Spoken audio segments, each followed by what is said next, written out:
When Wesley was beginning the Methodist movement, he was heavily influenced by Pietism, a Lutheran revival which emphasized personal conversion experiences and holy living.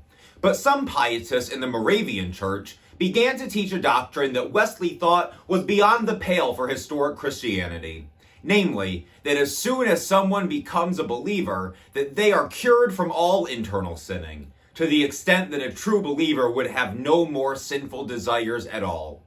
To counter what he considered to be poor theology, Wesley then wrote his sermon number 13, On Sin in Believers. I'm Reverend Ian Collier, and this is 2 Minute Methodism. Wesley does take seriously that the grace that we receive from God in our baptism does accomplish an incredible internal change in our hearts. We call this regeneration, which means that the power that sin used to have over us to compel us to sin is broken.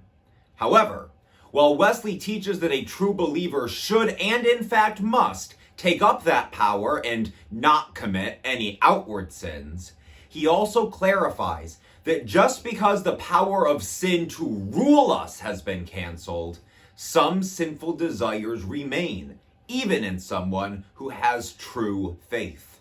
This means that those Moravian Pietists who believed that a believer had no more sin were putting themselves at great risk, because they would either discount the true faith of someone who still felt some fallen emotion, or they would assume that everything they desire is necessarily good, since they don't believe that they could desire sin anymore. So take this lesson from Wesley. If you feel anger, or pride, or lust, it doesn't mean that you don't really believe, nor that those things are good.